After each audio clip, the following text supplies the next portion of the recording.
On est vraiment heureux de vous donner rendez-vous tous les samedis pour les soirées Free Worship Unité. Alors, passez le mot, on vous attend.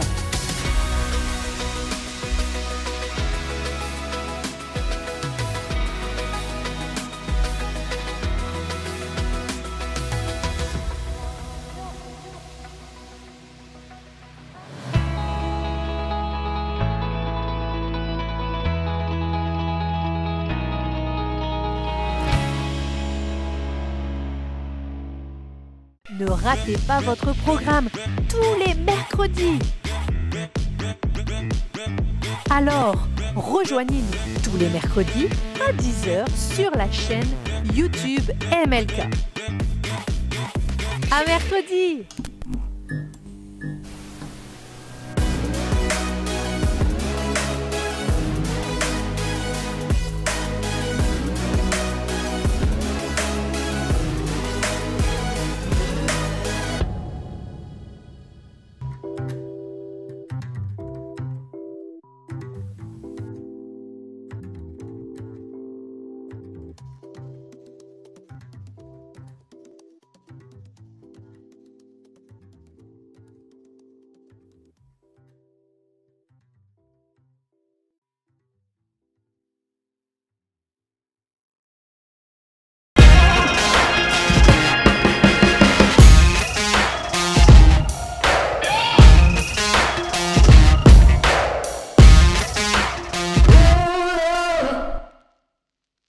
Hello à tous, bienvenue sur le plateau de l'émission Ask Me Anything. On est ensemble pour cet été avec une série d'émissions spéciales. Aujourd'hui, c'est une spéciale gars.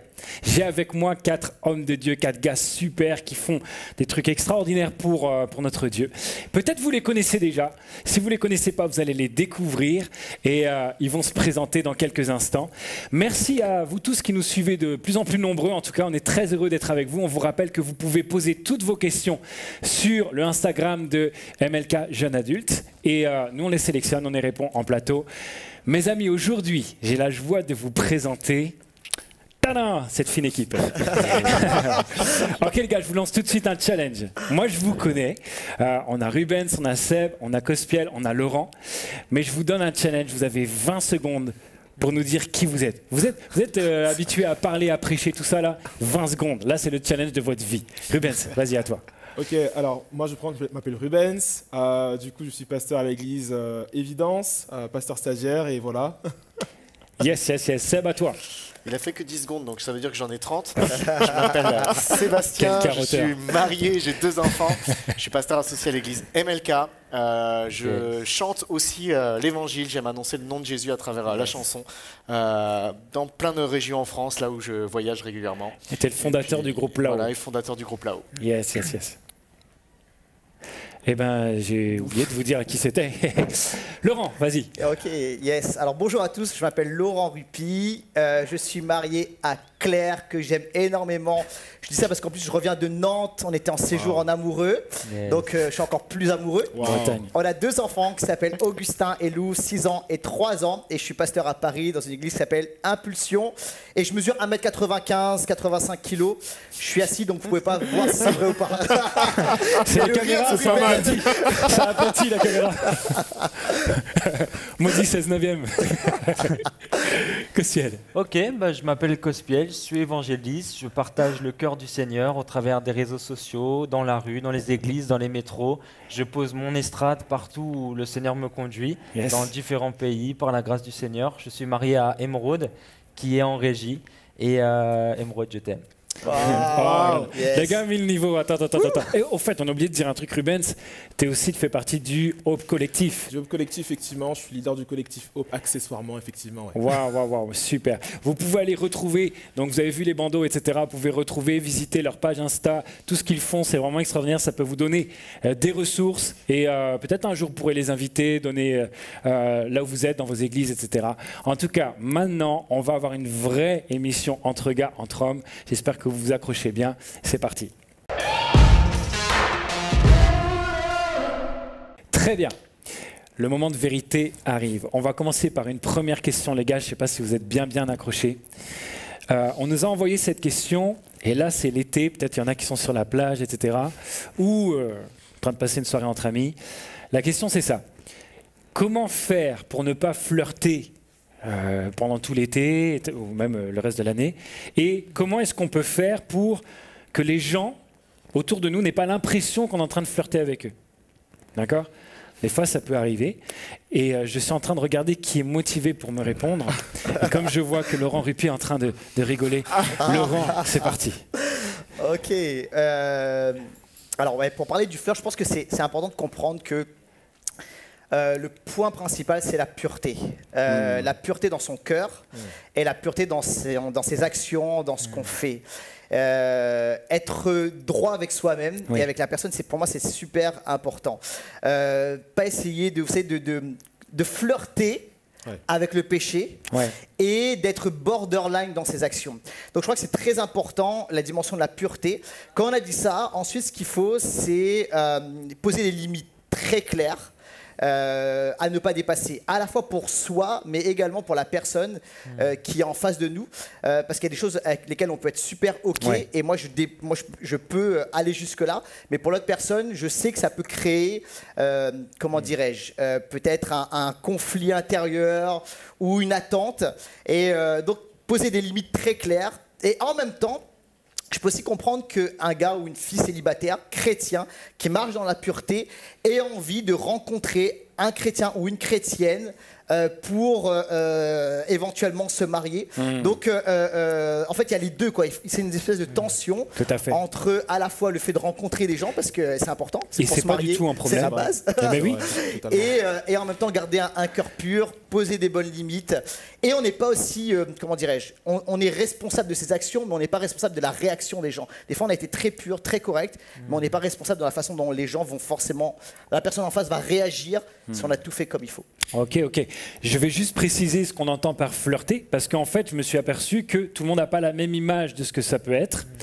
Ce qu'on entend par flirter, ça va être sortir avec quelqu'un, donc s'engager dans une relation pseudo-amoureuse, mais sans avoir l'objectif de construire quelque chose derrière, juste pour sortir avec.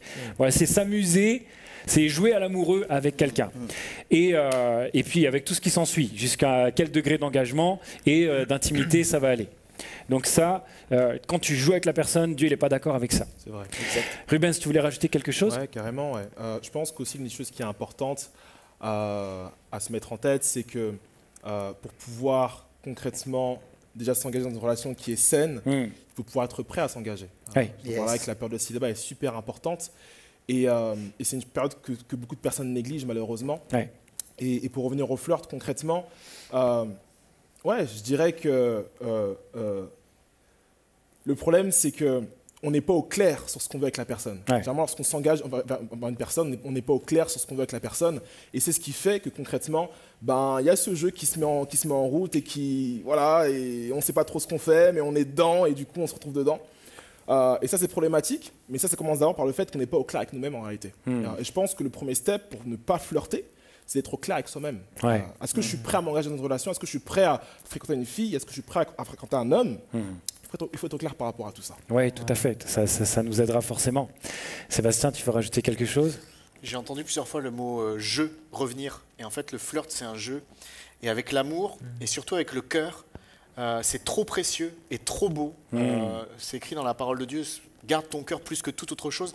On ne peut pas jouer avec les cœurs. Et le flirt, en fait, va produire dans le cœur parfois des déceptions, parce que c'est juste un jeu, c'est très superficiel. Puis on va laisser la personne, si tu as séduit une personne, la personne a espéré, il va y avoir une blessure. Et je trouve que le flirt, c'est vraiment, c'est pas le chemin de l'amour pour moi. Le flirt, c'est un jeu très superficiel et il faut vraiment éviter ce chemin-là, parce que c'est pas comme ça que le vrai amour se développe dans un cœur, dans une vie, et on blesse plus qu'on construit avec le flirt. Yes. Cospiel, qu'est-ce que tu veux rajouter? Je pense qu'on doit apprendre, quand on est chrétien, à considérer que lorsqu'on blesse quelqu'un, on peut pousser cette personne à s'éloigner de Dieu. Et c'est hyper important de comprendre ça, c'est que toi, tu penses juste en tant qu'homme à avoir peut-être joué un peu, tu t'es amusé, tu as passé des bons moments, mais en fait, tu as détruit la vie chrétienne d'une personne, tu l'as éloigné de Dieu, tu as créé dans son âme une blessure qu'elle va mettre 10 ans, 15 ans à peut-être enlever, ça va être hyper dur pour elle, alors que toi, tu t'es peut-être juste amusé. Donc la Bible déclare dans le livre de Romains, tous ceux qui sont guidés par l'Esprit sont fils de Dieu. Et c'est important que lorsque tu te réveilles, quelqu'un avait même dit, la prière c'est la clé du matin et le verrou du soir. C'est lorsque tu as une journée avec des amis, lorsque tu vas au restaurant, lorsque tu vas voir des potes, c'est de remettre en prière tous tes contacts, toutes tes relations, afin de dire au Seigneur, aujourd'hui je vais être sage dans mes réactions, je vais être sage lorsque je parle à quelqu'un, et Seigneur, donne-moi de ne pas être une pierre d'achoppement pour les autres, parce qu'il y a le tâtonnement dans l'église. C'est lorsqu'un chrétien va un peu parler à une sœur, un peu parler à une sœur, un peu parler à une sœur, et sur l'espace de 2 ans, il en laisse 20 avec le cœur brisé, alors que lui, il n'a jamais été brisé dans son cœur. Mais parce qu'une femme, lorsque tu manges seul avec, tu as déjà fait beaucoup pour elle. Ça veut dire quelque chose. Lorsque tu l'as appelée le soir, tu as déjà fait énormément pour elle. Elle peut presque se croire en couple, parce qu'en fait, vous vous isolez et ça crée une petite relation. Donc, le but de la vie chrétienne, c'est pas des fais, fais pas, mais sois guidé par celui qui vit en toi. Tout à fait. Pour pas, il y en a qui peuvent avoir ce jeu, et si vous l'avez fait, on vous en prie, s'il vous plaît, arrêtez de faire ce jeu-là, parce que vous êtes en train de jouer avec les filles du roi des rois, en fait. Donc, vous allez avoir un problème avec le papa. Certainement. Deuxième chose, s'il y en a qui se rendent compte, c'est pas voulu. Et moi, je connais des gars comme ça, super bien disposés, pas du tout dans une stratégie de jeu et tout ça. Mais ils sont bien, ils sont beaux gosses, tout ça, ils plaisent, etc. Et en fait, plein de filles qui se font des idées. Si tu te rends compte qu'il y a ça autour, même si tu n'es pas responsable, comme tu disais, Laurent, c'est vrai, peut-être que du coup, tu vas devoir être un petit peu plus prudent. Juste pendant cette période-là, jusqu'au moment où tu seras casé. Et voilà, peut-être que ça peut être une mesure de sagesse à avoir. Mais voilà, soit reste qui tu es, soit intègre avec qui Dieu dit que tu es. Ça, c'est très important pour ça. Bon les gars, c'est bon? Vous êtes prêts? On continue? Ok, parce que les autres questions, ça va être quelque chose aussi.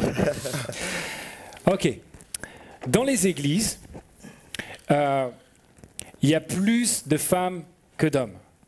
Et on a l'impression que les gars, là je caricature volontairement, c'est pas exactement ça, mais soit ils viennent pas du tout à l'église, soit ceux qui sont chrétiens, c'est des fous, c'est des extrémistes de l'église. Ils vont convertir tout le monde, même le pasteur, tout le monde va être converti. Alors, ma question c'est ça, comment ça se fait qu'on peut avoir cette tendance, c'est pas une généralité, mais comment ça se fait que l'homme peut avoir cette tendance à être soit dans l'un, soit dans l'autre, mais rarement entre les deux? Qui veut répondre en premier? Sébastien. Laurent, il est bien, non, pour répondre? Allez, le délateur. Vas-y. Pourquoi il n'y a pas d'hommes dans les églises? Où sont les hommes, quoi?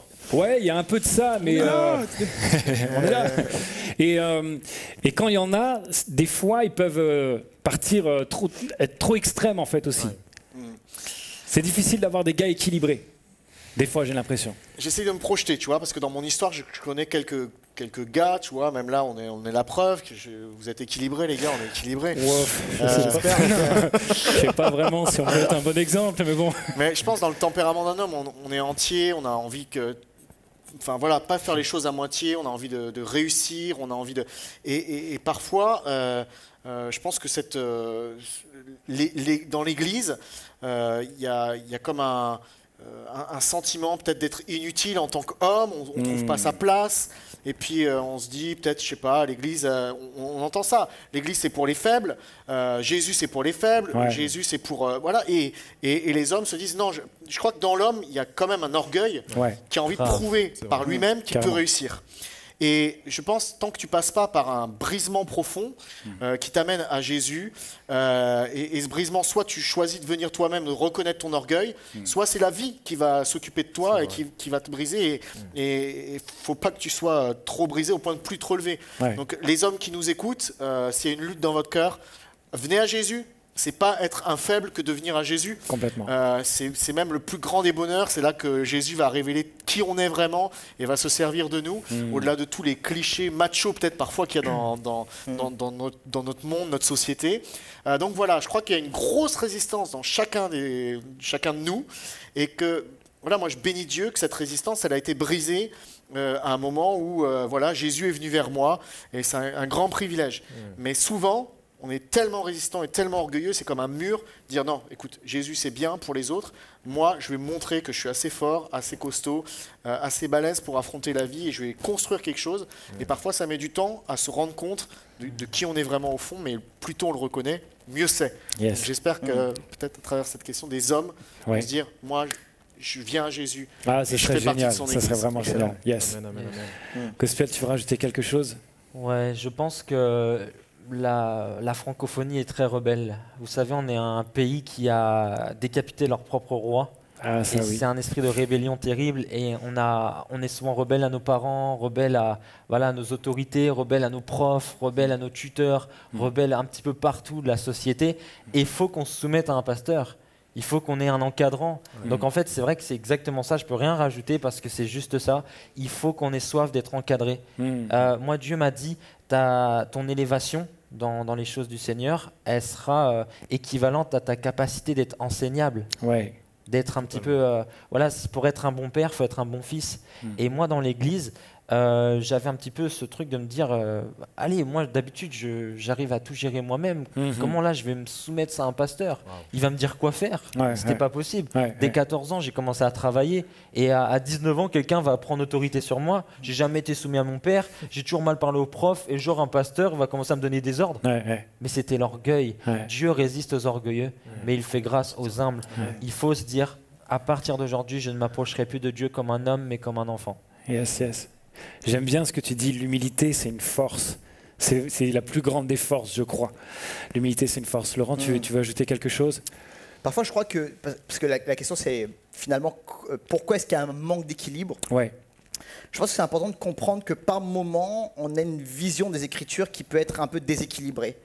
Alors qu'en fait les Écritures, la Bible nous appelle, régit, amène des réalités, des vérités dans tous les domaines de la vie. En fait, le désir de Dieu, c'est d'amener le ciel sur la terre. Et amener le ciel sur la terre, c'est d'amener la culture du ciel partout dans tous les domaines. Et en fait, quand on comprend que les Écritures, que le Seigneur, à travers sa parole, nous donne des vérités dans tous les domaines, on commence à voir les choses différemment et à poser le royaume de Dieu partout, les valeurs du royaume de Dieu, les vérités, les lois du royaume de Dieu partout, et notre vie s'équilibre. En fait, être chrétien, c'est pas juste, être constamment tout le temps à l'église, bien que l'église c'est important, ça fait partie des points importants, fondamentaux, mais il y a aussi la famille, il y a aussi notre rôle de père quand on l'est, il y a le fait d'être un bon employé, d'être un bon leader, etc., etc. Et en fait, je crois qu'il faut qu'on change en tant que gars notre compréhension des Écritures et comprendre que la Bible a quelque chose à nous dire dans tous les domaines. Et puis après, je crois qu'il y a autre chose, c'est-à-dire que sur le plan physiologique, les hommes ont une tendance à être intenses. C'est-à-dire qu'en fait, un homme a 7 à 8 fois plus d'une hormone qui s'appelle la testostérone qu'une femme. Et la testostérone, c'est l'hormone qui peut de la conquête, parfois, si c'est mal orienté, de la violence, mais du fait d'avoir 7 à 8 fois plus de testostérone, ça fait qu'on est plus intense. Alors quand on n'est pas à Jésus, on est plus intense dans le fait de ne pas être à Jésus, des fois dans des péchés, etc. Mais lorsqu'on devient chrétien, on est super intense. Moi, quand je me suis converti à 13-14 ans, c'était tout, quoi. C'est vrai que tu es beaucoup plus calme aujourd'hui. Comme tu peux voir. Le niveau de testostérone n'a pas encore baissé. Je sais pas, j'ai pas intéressé au max, Non, mais c'est vrai, t'as raison. Ce truc-là, pour moi, est aussi une grande raison, une grande explication, parce que on a besoin de challenge. Et j'ai l'impression que si un homme ne s'engage pas, ne sert pas dans une église, il s'ennuie et il abandonne. Et ça nous amène à la question suivante. Et Rubens, je vais te poser la question. La question suivante, c'est finalement à quel point c'est important que l'homme prenne sa place dans l'église. Parce qu'aujourd'hui, sur une église de 100 personnes, il y a 30 hommes et 60 ou 70 femmes. Alors, du coup, à quel point c'est important? Et je pense que c'est vraiment une question fondamentale. Je pense que c'est hyper important Mais d'un autre côté, je vais un peu répondre aux deux questions parce que bien sûr. Ça fait écho à plein de choses dans mon esprit.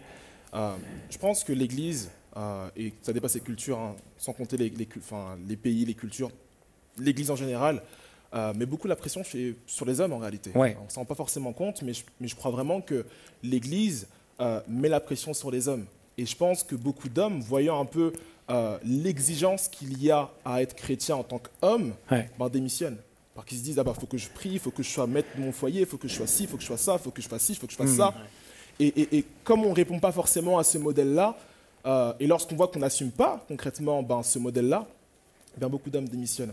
Mais pour venir à ta question, du coup, Jean, pourquoi c'est important qu'il y ait des hommes qui répondent justement à cet appel de Dieu, qui répondent à l'appel de servir à l'Église? Parce que moi, je crois que l'Église est le reflet, pas forcément le reflet, mais l'idéal humain du monde. J'entends par là que l'Église est censée être une humanité restaurée et montrer l'exemple de ce que c'est censé être une humanité sur Terre. Et du coup, l'homme doit prendre sa place parce que Dieu a créé l'homme et ensuite la femme. Je ne suis pas machiste, les amis, mais Dieu a d'abord créé l'homme parce qu'il a une responsabilité, parce qu'il doit porter, parce qu'il doit diriger. Et on doit voir ça, on doit le voir représenté dans l'Église en réalité. Oui, cette notion de leadership. De leadership, effectivement. Et si on ne l'a pas dans l'Église, si dans l'Église on n'a que des hommes qui démissionnent, on n'aura pas ce modèle pour l'humanité en réalité. On n'aura pas ce modèle pour notre France, pour nos villes, pour notre pays. Et ça, c'est problématique pour le coup. Oui, absolument. Sébastien ? Il y a aussi l'idée, parfois on voit l'Église comme une boîte. Et on n'aime pas être enfermé en tant qu'homme dans une boîte. Mais l'Église, ce n'est pas une boîte. L'Église, c'est vraiment l'endroit où on peut, je pense, développer aussi tout ce que Dieu nous a donné pour aller. L'Église, elle se répand. Et beaucoup d'hommes cherchent leur place dans le monde. Ils se sentent perdus parce que, comme tu disais, il y a beaucoup de pression. Quel va être mon rôle? Qu'est-ce que je peux apporter au monde qui m'entoure?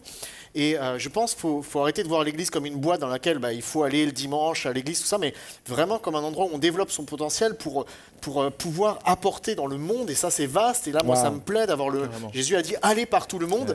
Et pour tous les hommes, on est appelés à aller par tout le monde, là, dans notre travail, là, dans ce qu'on fait. Ça ne nous enferme pas dans des boîtes et dans des codes, mais bien au contraire, ça nous envoie dans le monde pour annoncer la bonne nouvelle, d'une manière ou d'une autre, par nos vies, par nos paroles, par notre exemple. Les femmes sont impressionnantes, elles sont courageuses. C'est incroyable tout le travail qui est fait et je me réjouis de ce qu'elles aient de plus en plus de place, qu'on les reconnaisse, parce qu'il n'y a pas de sens, ça n'a pas de sens qu'elles ne soient pas reconnues.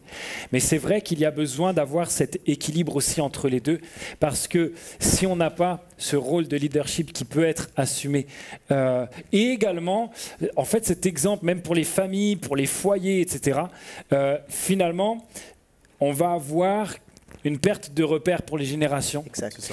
Et ça peut exacerber les déséquilibres. Je me réjouis de ce que la femme, elle ait sa place, mais elle n'est pas appelée à avoir la place de l'homme. Totalement. Et inversement. Que l'homme ait sa place et qu'il n'ait pas non plus la place de la femme. C'est quelque chose qui est important et Dieu nous a créés comme ça pour un bon équilibre et un bon fonctionnement, parce que ce qui est dingue dans tout ça, les amis, c'est que Dieu a choisi de nous utiliser. Il aurait pu faire sans nous, il est largement assez puissant et il a voulu que ça se fasse sans nous. Sans Dieu, nous ne pouvons rien faire, mais sans nous, Dieu n'a voulu rien faire. Il veut agir à travers nous. Et avec ce qui on est, avec cette testostérone aussi, avec tout ça, il en a besoin. On a besoin. Wow. Yes. On peut presque applaudir. Vas-y, s'il te plaît. Prochaine question. Est-ce que l'homme chrétien est un macho ou un eunuque? Vous avez 2 heures. Ok, pour ceux qui ne savent pas, un eunuque, c'est un homme dont on a retiré les parties génitales, afin qu'à l'époque, pour qu'il puisse s'occuper des bâtiments dans lesquels il y avait les femmes, des rois, des princes, etc., sans aucun risque. Voilà. Donc voilà, je veux dire par là, est-ce qu'il faut absolument imposer de force sa masculinité, ou alors s'écraser complètement? L'homme chrétien, il est où là-dedans? Qui veut répondre en premier? Cospiel, je sens que tu es inspiré. Vas-y. Non, c'est l'équilibre entre les deux, parce que c'est le déséquilibre, c'est l'extrême qui n'est pas bon en Christ. Absolument. Et je pense que la femme a un grand rôle, et si Dieu a dit que c'était sa côte, et si tu mets un homme debout et que tu regardes le milieu de son corps, on tombe sur la côte. La femme n'est pas au-dessus ni en dessous, elle est à son côté, elle est à son niveau, et elle doit trouver son rôle, sa place, mais c'est aussi à l'homme de révéler sa femme. C'est-à-dire que moi, dans le mariage, j'ai eu ce souci de prêcher la soumission. Tu vois, Colossiens 3,18, femmes, soumettez-vous à votre mari. Mais il y a aussi Marie, aimez vos femmes comme Christ a aimé l'Église. Et en fait, j'ai compris que Christ m'a tant aimé, il m'a tant donné, il m'a tant transformé, il m'a épousé, que c'est naturel que je me jette dans ses bras. En fait, c'est ça dans le mariage, c'est de se dire, je pourvois à ma femme, donc je lui donne ce qu'elle a besoin. Je l'aime, je remplis sa dose d'amour quotidienne, je m'occupe d'elle, je suis une écoute, je suis son ami, et naturellement, elle va se jeter dans tes bras. C'est-à-dire que c'est pas de dire soumets-toi, et puis derrière tu pourvois, mais tu pourvois et elle va se soumettre. Waouh, c'est excellent cet ordre-là des choses en tout cas. Et se soumettre, maintenant, il faut qu'on donne la définition. Mais c'est Laurent qui va le faire. Je sais, depuis tout à l'heure, il voulait le faire, je savais. Alors yes, merci Cospiel. Tu m'as mis un mort là. C'est des coups de piégé. Je voudrais... finalement, la question c'est eunuque ou macho. Parce que des fois, on a l'impression que c'est que ces deux modèles-là qui existent. En fait, je crois que la masculinité parfaite se trouve en Jésus. Jésus nous a montré comment être un homme, non seulement être humain, mais aussi comment être masculin en tant qu'homme. Souvent, il y a deux extrêmes dans notre société. Soit, effectivement, c'est le macho qui tape du poing sur la table, etc., et qui exige. Ou, de notre côté, c'est le gentil faible, effacé, qui n'ose pas prendre sa place. Et en fait, Jésus, il y a quelque chose qui est vraiment très fort. C'est qu'il est le lion et l'agneau. Il y a ces deux réalités. Alors, en fait, il y a une compréhension, il y a des profondeurs théologiques par rapport à cela, mais c'est une réalité aussi sur le plan de sa personnalité. C'est-à-dire que Jésus savait être lion quand il le fallait. Avec des religieux, il leur a dit Jésus, t'es pas tendre. Il leur a dit race de vipère. Il a renversé les tables du temple. Jésus était un lion par moment. Jésus était un lion quand il fallait affronter les douleurs de la croix. Et en même temps, Jésus était un agneau dans son caractère, quand il s'approche de la femme prise en flagrant délit d'adultère, quand il dit laissez venir à moi les petits enfants. Et on voit en fait cette dualité, cette tension, mais qui est bien réconciliée en Jésus. À la fois être un lion et à la fois être un agneau. Et en tant qu'homme, on est appelé à être fort, courageux quand il le faut, travailler, se lever le matin, prendre position pour sa femme, ses enfants, pour les faibles, et en même temps être doux avec ceux qui sont opprimés, avec ceux qui sont délaissés, ne pas élever la voix, etc., etc. Donc je crois que c'est Jésus le modèle parfait, le lion et l'agneau. Yes, absolument. Rubens. Waouh, ils ont carrément tout dit, les gars. Mais pas vraiment pour prendre le contre-pied de ce qui a été dit, mais je dirais ni eunuque, ni macho en réalité, parce que je pense qu'on a tous notre personnalité au final. Certains sont un peu plus sanguins que d'autres. Certes, on veut tous ressembler à Christ, mais je pense qu'il faut respecter le fait qu'on a tous nos personnalités, tous nos tempéraments. Absolument. Et si on essaie de tous rentrer dans une boîte, on va tous en ressortir frustrés. Je le crois vraiment. Je pense qu'il faut plutôt épouser notre identité, bien sûr en essayant de se conformer à Christ, mais je crois vraiment qu'il faut essayer de composer avec qui on est en réalité, et corriger ses défauts, voir comment on est, composer avec qui on est, et corriger ce qu'il y a à corriger, et améliorer ce qui a à être amélioré. Oui, absolument, absolument. Seb, tu veux rajouter quelque chose? Peut-être, c'est vraiment intéressant tout ce qu'on échange. Comment on va réussir à améliorer? Là encore, en tant qu'homme, on voudrait par soi-même des fois faire les choses, mais c'est vraiment, je pense, le Saint-Esprit qui fait son œuvre en nous. C'est créer les sentiments qui étaient en Jésus-Christ. Et on peut essayer d'être, si tu es colérique, tu essayes d'être calme, et à un moment, tu vas exploser. Mais si c'est le Saint-Esprit qui transforme ton cœur et ta vie, et je pense que le Saint-Esprit nous redonne l'identité vraiment de Christ en nous, que les hommes qui nous entendent, peut-être un homme super macho qui nous regarde en ce moment et qui est très dur avec sa femme, avec les autres. et qui a besoin que le Saint-Esprit fasse une œuvre en lui, il peut demander, et le Saint-Esprit va faire cette œuvre. Et tu disais eunuque, c'est quelqu'un en fait qui a perdu sa masculinité. C'est ça. Donc, ça touche aussi une part des hommes qui ont perdu leur masculinité. Absolument. Et c'est des sujets de société. Oui. Et là encore, on peut demander, parce qu'il y en a qui souffrent avec ça terriblement. Jésus en parle, il y en a qui sont nés comme ça, il y en a qui se sont devenus. Et il faut vraiment appeler le Saint-Esprit pour qu'il puisse travailler notre identité et faire de nous l'homme qu'on doit être.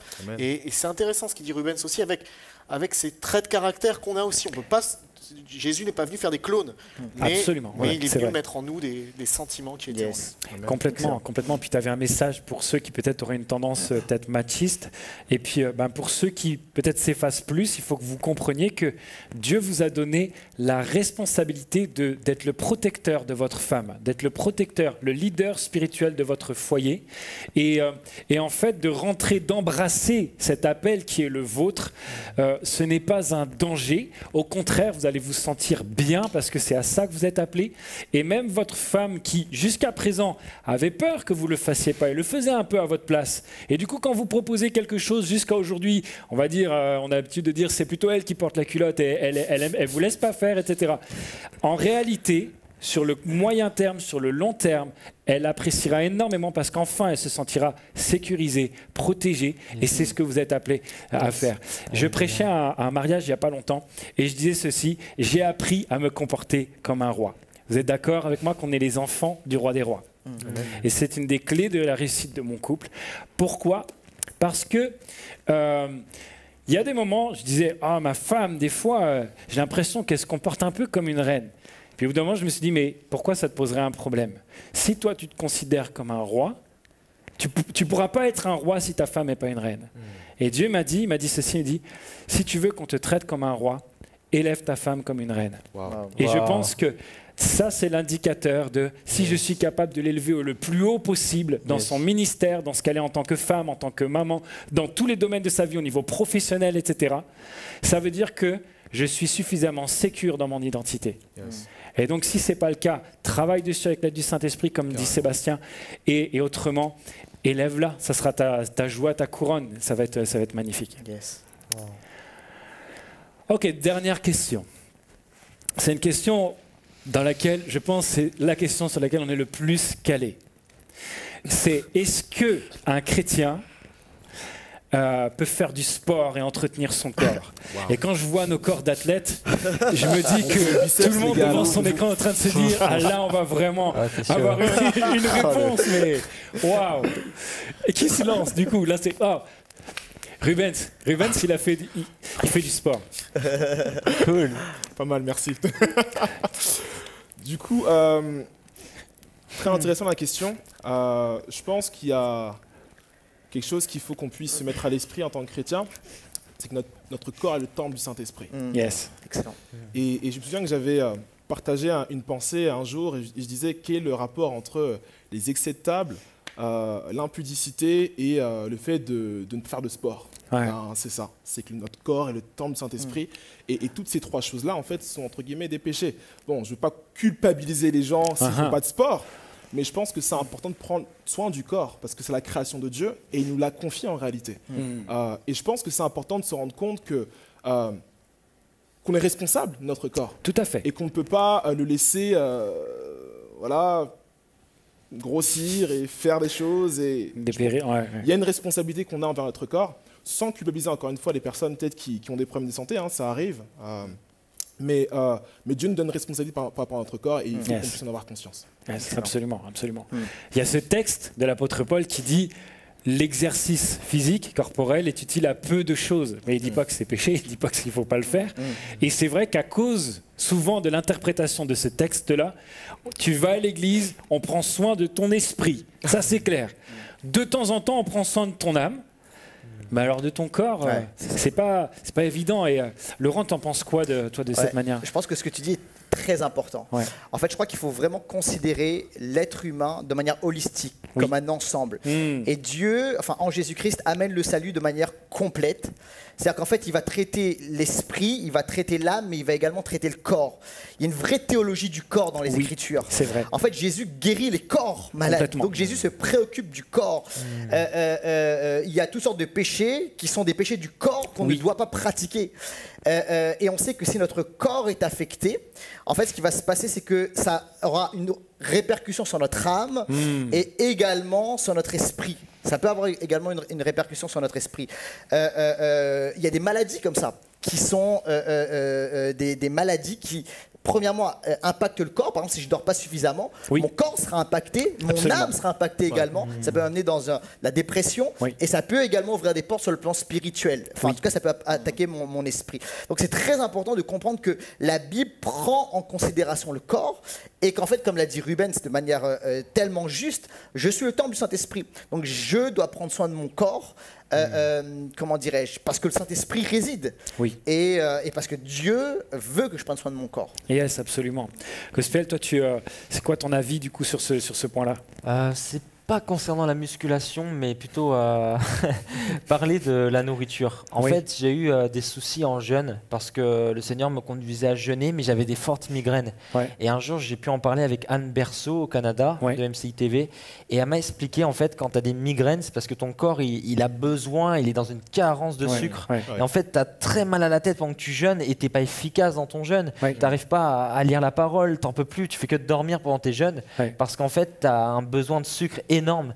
Et elle dit il ne faut pas hésiter à se détoxifier en faisant des mix de légumes verts, des choses comme ça. Et elle m'a expliqué qu'en fait, si tu adaptes mieux ton alimentation, c'est bizarre, mais ça impactera directement ta vie chrétienne. Absolument. Et j'ai trouvé ça fou. Et moi, j'ai eu des soucis de santé.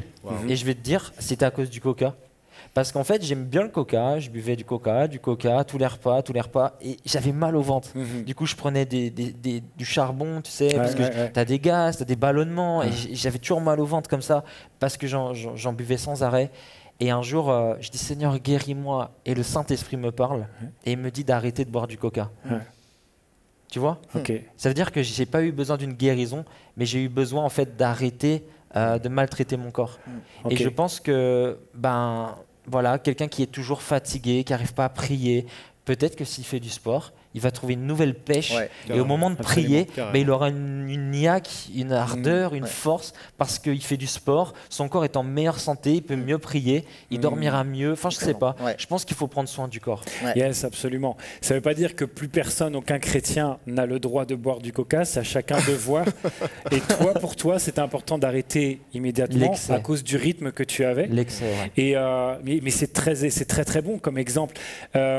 Seb, toi justement, par rapport au niveau du corps, je sais que tu aimes le sport, on se connaît bien, mais vas-y, raconte-nous un peu ton expérience par rapport à ça.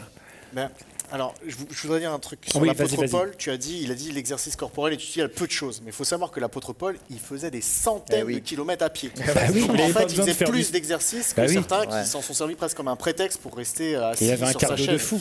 Donc, il avait vraiment, il faisait de l'exercice, c'était pour la bonne cause. Donc, je pense que quand on entretient son corps pour être en forme et pour avoir une vie avec Dieu ou parler de Dieu, c'est ce qu'il faisait l'apôtre Paul. En fait, quand on dépense notre énergie avec l'intention de partager la bonne nouvelle de Jésus, c'est une bonne chose.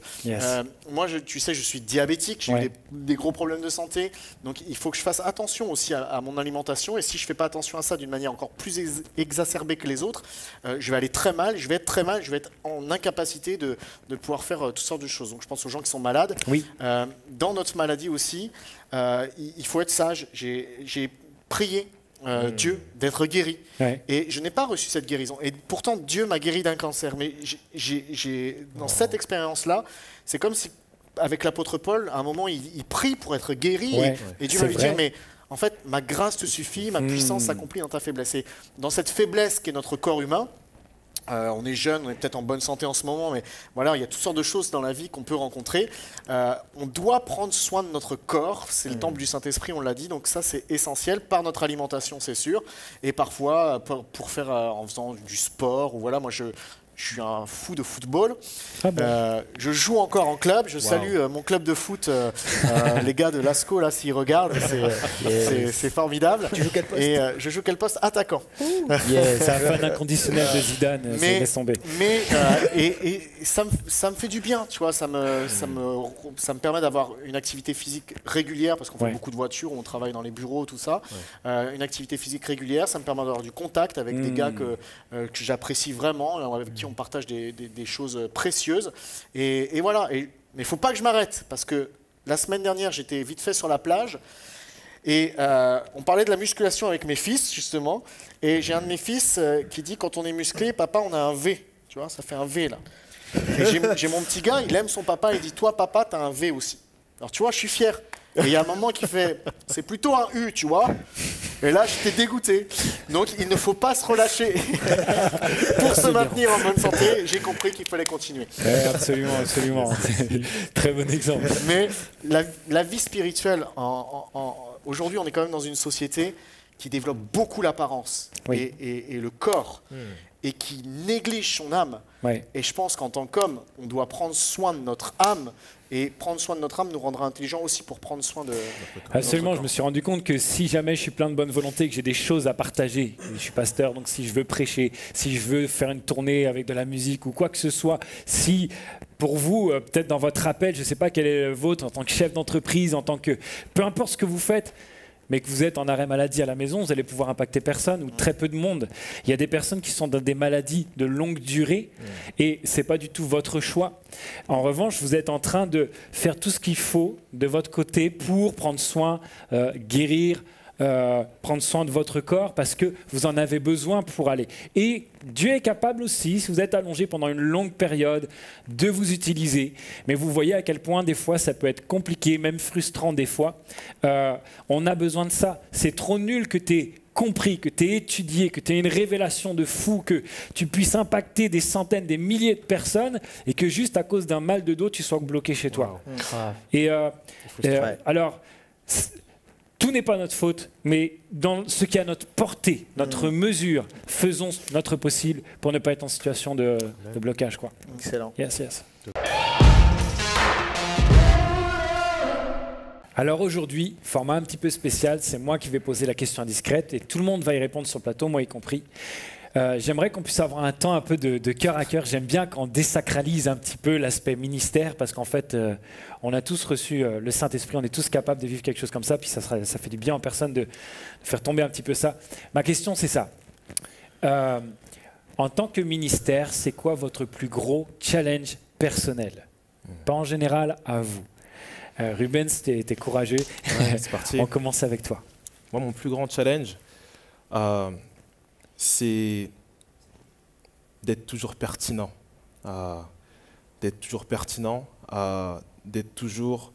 dans une direction de Dieu, de toujours assurer. Je ne sais pas si vous connaissez un peu les profils de personnalité, les psychologiques, le disque, l'énéagramme. Yes. Il se trouve que moi, je suis un performeur, j'en suis conscient, je suis un numéro 4. Donc moi, je suis très accomplir des tâches, ainsi de suite. Et lorsque je vois que je ne suis pas performant, et ben tout de suite, c'est compliqué. Et parfois, il m'arrive de me rendre compte qu'à l'église, dans mes activités, je ne suis pas performant. Et du coup, c'est un challenge pour moi de me dire, en fait, je sais que Dieu il veut m'utiliser. Je sais que Dieu veut faire les choses avec moi. Mais c'est très compliqué de toujours être au taquet. Et j'ai appris à me dire que Dieu ne veut pas forcément que je sois toujours... sur le qui-vive. Parfois, il y a des moments où je dois juste simplement déléguer et rester en retrait. Et pour moi, c'est un challenge de l'accepter. Voilà. Ouais, accepter pas simplement de faire aussi, puis d'être. Il y a des fois où Dieu te demande simplement d'être et c'est vraiment challengeant. Et j'ajouterai à ça effectivement aussi d'être un bon leader, de toujours avoir la personnalité, refléter Jésus, refléter Christ, être amour, avoir la grâce. Transpirer ça en réalité. Yes. À chaque instant de mon ministère, à chaque instant quand je suis avec des gens, de ne pas avoir parfois on a cette aura d'homme de Dieu, d'être simple en fait, d'être un homme, d'aimer les gens simplement, d'avoir cette humilité pour accepter les gens malgré leurs erreurs, ainsi de suite, de se mettre à leur niveau. Ça aussi c'est un challenge. Yes. C'est un challenge aussi. Yes, merci beaucoup Rubens. Seb. Alors, ça touche un peu, je pense, dans des personnalités un peu proches.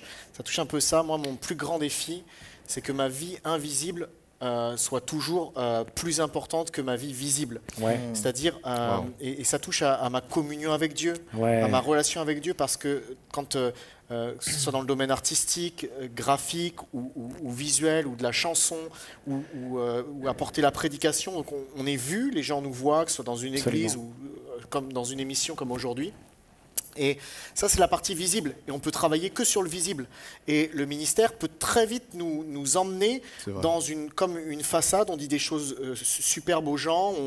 Mais si on perd le vrai sens de notre vie, c'est-à-dire notre vie invisible, notre communion avec Dieu, là, on passe vraiment à côté et on se sent mal. Absolument. Et je crois que c'est peut-être pour tous les ministères ce défi qui est grand. Mais moi, voilà, veiller à ma vie avec Jésus, de préférer avoir l'approbation de Dieu, même si l'approbation des hommes autour de moi et des gens autour de moi, elle est importante. Hein. Moi, je vis beaucoup. J'aime faire plaisir aux gens et j'aime avoir un retour sur ça. Je ne sais pas comment vous êtes, les gars, vous allez le dire, mais je veux pas que ça prenne le dessus sur ce que Jésus attend de moi. Ouais. Et parfois, ça va être plus des temps dans le secret, ou d'être invisible, mais en fait, où il va se passer vraiment quelque chose dans ma vie. Et voilà, mon plus grand défi de mon ministère, c'est ça. Garder ma vie invisible avec Dieu et d'être proche de lui dans le secret. Waouh. Amen. Et je dois veiller. Je dis ça parce que voilà, parce qu'aujourd'hui, tu vois, j'ai ça dans ma poche, par exemple. Ça va me prendre du temps dans mes journées, le téléphone. Pour des bonnes choses, hein, c'est pas forcément pour des mauvaises choses. Mais je dois veiller à ce que ma vie invisible avec Dieu soit plus importante que celle qui est visible. Yes, absolument. Laurent, toi, c'est quoi? C'est le ministère de Dieu versus le Dieu du ministère. Wow, yes. Alors, en fait, souvent, il peut y avoir ce combat-là, où en fait, au départ, tu réponds à un appel de Dieu. Et c'est une joie, c'est un privilège. Et en fait, très rapidement, parce qu'on est dans le faire, on est dans le service, le ministère peut prendre énormément de place, à la fois en termes de temps, mais également dans son cœur. Et on peut entrer comme ça dans un truc où on est constamment dans le faire, et où le ministère devient comme une forme d'idole. Yes. Et c'est super subtil. Ouais, carrément. Voilà. Et la frontière, là, elle est mince. Et c'est régulièrement, j'ai besoin c'est de checker mon cœur et dire, Seigneur, est-ce que le ministère est une idole? Est-ce qu'elle est en train de prendre ta place? Et revenir, comme tu disais, dans le lieu secret et dire, en fait, Seigneur, c'est toi que je sers, c'est pas le ministère, c'est toi que je sers. Et redonner à Dieu la première place. Et ça, c'est un challenge régulier. Yes, carrément. Gospel, pour toi, c'est quoi alors? Le plus gros challenge, c'est la persécution. D'accepter de prêcher encore des réalités bibliques comme l'homosexualité, le lesbianisme, les hommes qui frappent leurs femmes, l'idolâtrie des pasteurs. Prêcher sur, oui, je sais, ça va encore choquer, la musique du monde. Prêcher sur la masturbation. Prêcher sur des sujets que Dieu me dit de dire et d'être persécuté dans ce sujet parce qu'il y a des prédications qui font plaisir. Ouais. Dieu va t'amener dans une entreprise, Dieu va t'amener à être pasteur, Dieu va t'amener à être dans sa communion, mais d'avoir un appel qui est toujours à contre-courant, où Dieu te dit prêche ça, mais moi je ne vais jamais plaire aux hommes en fait, mais Paul dira, si je plais encore aux hommes, suis-je encore serviteur de Christ? Donc c'est de se dire, à mon âge, à 24 ans, est-ce que je fais le choix d'être détesté des hommes et d'être apprécié de Dieu, ou d'être détesté de Dieu mais apprécié des hommes?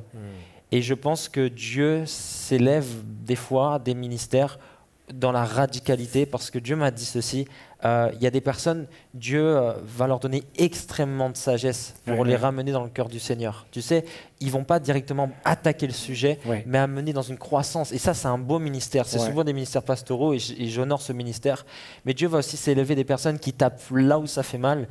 Et c'est très dur parce que Dieu m'a dit ceci, un message radical engendre des conversions radicales. Et c'est assez dur parce que la persécution a commencé à dominer l'approbation. J'ai eu un début de ministère très apprécié, où on disait « Waouh, il évangélise, c'est trop bien », parce que le message plaisait à tout le monde. Jésus vous aime, Jésus veut changer votre vie, il veut se réconcilier avec vous, c'était beau. Mais le Seigneur a précisé et a voulu appuyer sur des points qui font mal, qui dérangent, où le Seigneur m'a conduit dans une église, par exemple en Suisse, où il n'y avait que des papas. C'était principalement des papas africains, mais c'était que des papas, des gens qui travaillaient à l'ONU, des gens qui étaient assez bien placés, des kinés, des avocats, tout ça. Et le Seigneur me met à cœur de ne plus prêcher mon message et de parler sur la relation d'un père avec ses enfants, d'un père avec leur femme. Et un enfant comme moi, parce que je suis super jeune, comment je peux prétendre pouvoir parler à des pères? Mais parce que le Seigneur l'avait mis dans mon cœur, il a fallu que je choisisse d'être détesté par cet auditoire pour être accepté du Seigneur. Donc c'est dur à vivre, mais c'est mon défi. C'est d'accepter d'être l'ennemi public numéro 1 parfois. Ok. Ouais, surtout que souvent en plus, avec les réseaux et tout ça, les gens se permettent beaucoup de choses cachées derrière l'écran et les pseudos et tout ça. Ouais, pour donner la précision, c'est aussi, je vais parler d'une réalité, c'est vrai, d'avoir plus de 600 000 personnes qui te suivent au total. Tu fais plus tes courses normalement, tu prends plus un Uber normalement, tu ne vas plus dans un métro normalement et tu as peur. Du coup, tu augmentes ta vie de prière et tu balises ta vie, ta journée par la prière, de peur d'être agressé, d'être tué, parce que les menaces sont extrêmes. Donc du coup, ça, c'est une pression spéciale, très spéciale. Donc voilà, celui qui demeure sous l'abri du Très-Haut repose à l'ombre du Tout-Puissant. Yes. Ça m'accompagne. Magnifique.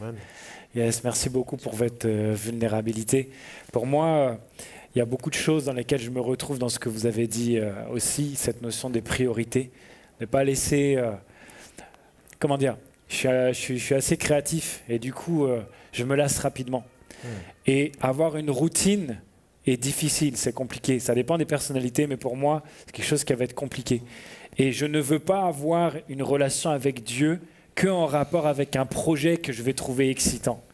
Je veux avoir une vie avec Dieu, une relation avec Dieu, juste à cause de lui, parce que c'est lui qui devrait être plus excitant que tout autre. Et des fois, là, ça c'est compliqué, c'est un gros challenge. Et en parallèle avec ça, quand ce que tu fais, ça réussit, ça marche, etc. Et de plus en plus de personnes te voient. On a beaucoup parlé du ministère qui est visible. Je pense que le diable veut tout le temps te détruire, mais le moment où il a peur de toi, il va mettre plus de moyens pour essayer de te faire trébucher.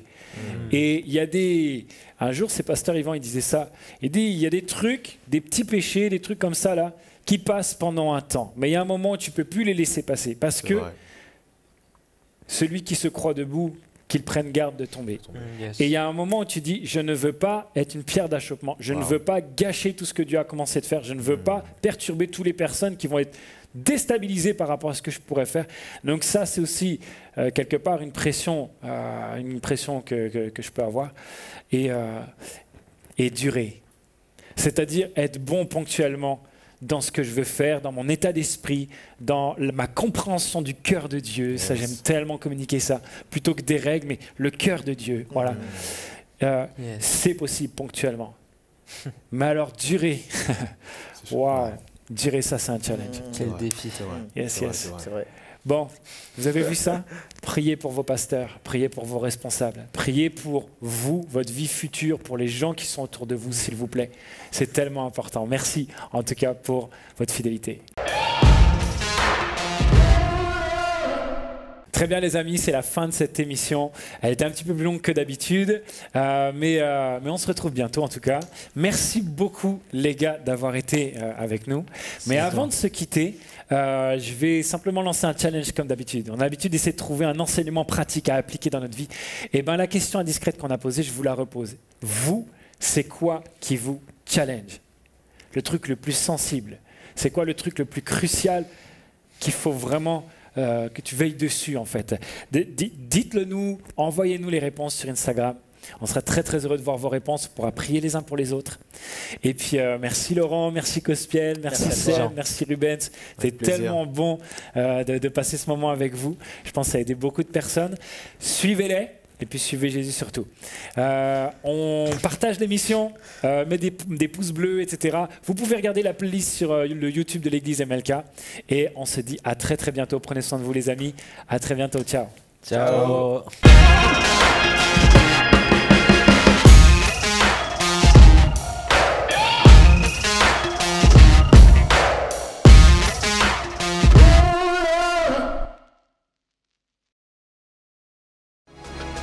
On est vraiment heureux de vous donner rendez-vous tous les samedis pour les soirées Free Worship Unité. Alors, passez le mot, on vous attend.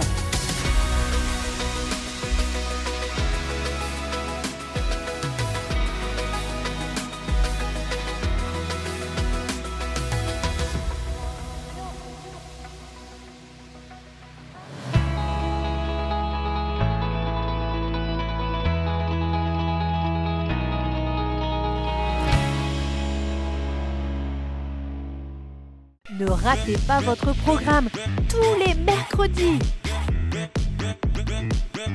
Alors, rejoignez-nous tous les mercredis à 10h sur la chaîne YouTube MLK. À mercredi!